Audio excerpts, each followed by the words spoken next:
Hey folks, how's it going? This is Iron Seagull here, back with another video on Paralives.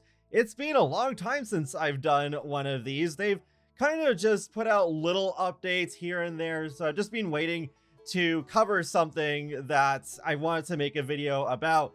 And around a month ago, I saw an interesting post. Of course, it is locked behind the Patreon paywall, but I was like, oh, I am looking forward to seeing what this is gonna be. And now it is out, designing Paralives' town plus showcase of a building. So let's go through this post together. Hi, it's Alex. When Paralives releases in early access later this year, your household will move into a carefully crafted town that we're currently designing. Today, I'm excited to guide you through our creative process for the town's design, and Leia will show you the first building we've made for it. Our goals with the design of the town. As we work more and more on the town, we'll be able to share sneak peeks with you as it takes shape. To start off, I want to dive into some of our goals with the design of our town. Number 1, explorable open world town. We really want to encourage the player to get out of their house and visit the city. To do that, we plan on having activities to do around town, places where you can meet people, shops, restaurants, workplaces, and more. As a reminder, the town will be open world and there won't be any loading screens when visiting different lots. So that's great. I mean, we knew that information already, but it is still good to have that reconfirmed as we get closer to early access. So number 2, human-sized city. The density of the town shouldn't be too low to make sure your paras can visit various lots in a given day without wasting too much time traveling. For instance, it shouldn't take more than 30 to 60 minutes for a para to walk to work or to a shop, otherwise they will lose a big part of their day walking around. Cars will be added later on after the release. Darn it. I don't know if they mean we're waiting until the full release or it's just like a little bit after early access releases, but while it's still in early access. But we still feel like a walkable city will be fun to explore, as there will be many places to visit within a short distance. Number 3, a pretty town with a history. We want it to be somewhere you would love to visit as a tourist in real life. It should be filled with interesting locations, landmarks, and beautiful architecture, and you should be able to feel that the city has an interesting past as well. That's good. I'm glad they're taking things like lore into consideration, and that, I mean, I imagine eventually Paralives will have more than one town, and then hopefully we can move between towns or even just visit them on vacation, maybe even business trips. I don't know.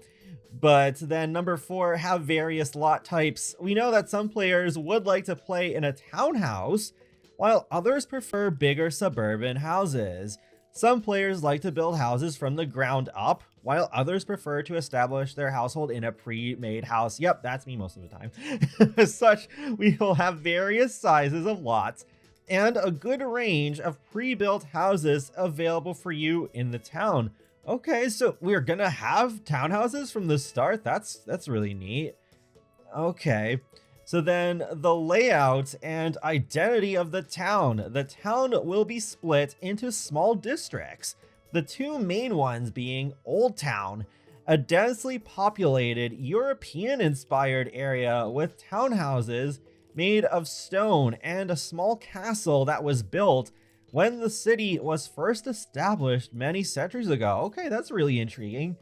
I figured they were going to go something more like Canadian specific just because they are based in Canada. But okay, yeah, this looks very interesting. Just taking a look at all these pictures here, like, wow, if they really make a lot of this look like these pictures, I think we're going to be in for a very nice looking world to start off in here.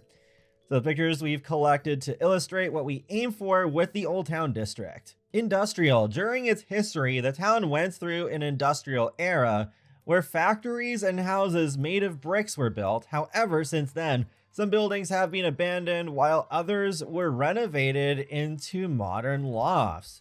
Okay, now this all looks very interesting as well. Looking forward to seeing how this will all translate into Paralives. Inspiration for the industrial district. And we've got a map here. Forest Mountain around the north part, rural over here, industrial below, south of the old town though. Okay, the old town just kind of pokes to the water a bit. Looks like the map of the different districts of the town, each represented by a different color. As everything with the town, it is still a work in progress and subject to change. We're eager to share more details about each district in the coming months. Wow, I wonder if there's already a Patreon post for those, since this first came out on January 31st. But all right, we got this here. A small portion of a 2D map we're using to design the town. It establishes the layouts of the streets, lots, and points of interest. Each small cell is 1 by 1 meter, and buildings are shown in yellow. Okay. There's the map again. Oh, so it's like, oh, those buildings are going there. To give you an idea of the size we aim to have for the town, this small section of the map containing a few buildings takes up this much space in the whole town. Okay, so I guess this is going to be a pretty big town then. We will have about 50 to 70 lots in total, among which some will be public, like parks and shops, while others will be residential lots that you can buy or that are occupied by towny characters. Wow, that's great. That definitely reminds me more of like a Sims 3 world, so that's awesome. But I wonder then, is there still going to be the flexibility of being able to change a residential into a community lot and vice versa? But we have a showcase for an old town house.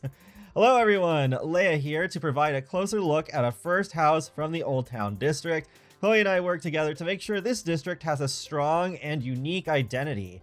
Despite the good amount of objects made for the game so far, we still needed some new ones to convey the idea of historical buildings, so we worked hard to add as many as possible. The first step is to always find references.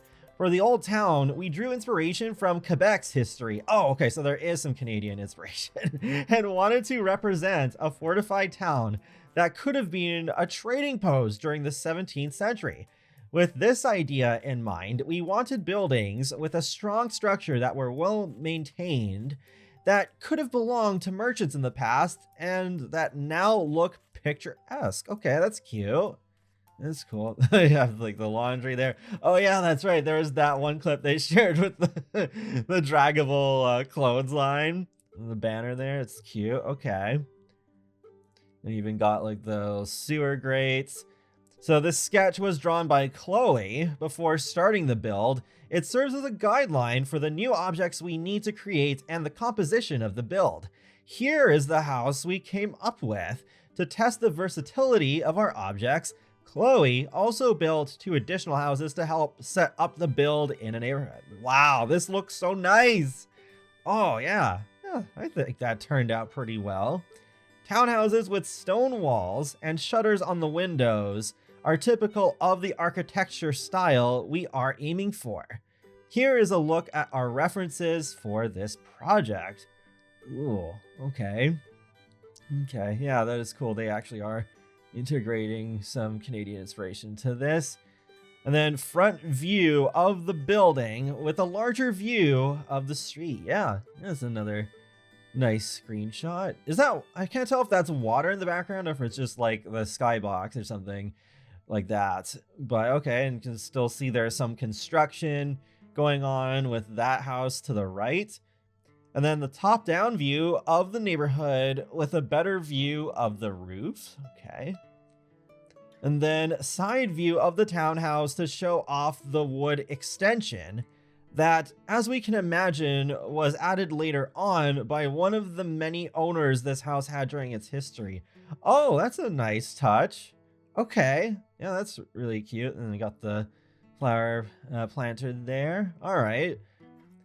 And then, ready for a closer look, we put a lot of small details to convey the idea of a realistic street. Here are some of them. Closed off windows are often seen on old buildings. At some point in time, houses were taxed based on the numbers of windows you had. So it was an easy way to avoid taxes. I don't know, it just reminds me of the whole like Sims meme of just like, can't pay the bills, sell the window. We have some small flags representing the town's colors. There are loose electrical cables on the wall, probably added when cable TV started getting popular. Metal brackets in an S shape are very common in stone buildings. They help keep the structural integrity of the wall by holding the stones in place. On the corner of the house, we have some customizable street name signs. Oh, that's cool. Yes. Oh, yeah, that'd be cool. Just giving the streets like our own names in the world. Like, yeah, that'd be a really nice touch. An old drinking water fountain next to the left building, which would have been used when running water, was not yet available in homes. Oh, okay. I was wondering what that green thing was. Okay, interesting. To help make the town feel alive, there are some scaffolding and traffic cones on the right. The orange drums, and homage to our downtown or hometown of Montreal, where you can find them everywhere. Okay, yeah, it's been a long time since I've been to Montreal, but it'd be cool to go back one day. And we started work on some traffic and parking signs. Yes, always good for that realistic touch. And close view of the corner of the house with all its little details. Okay, and then there's the scaffolding. Yeah, all the traffic cones. Close view of the structural brackets, the scaffolding, and the traffic cones. You can also see the no parking signs and new wrought iron double doors. How funny would it be if the no parking signs, if there was an option for them to matter, so that if you park there too long, your car would get towed? That would be interesting. We haven't really had that in a life sim before. But that's it for this week. Hope you liked the post and that it helped you imagine what its old town district might look like. Have a nice weekend. Well, I guess the weekend will be in a few days from now, even now. This is April 24th when I am recording this. So yeah, that's it. That's really cool. This looks promising. This looks very promising. I'm really looking forward to playing in this town in Paralives.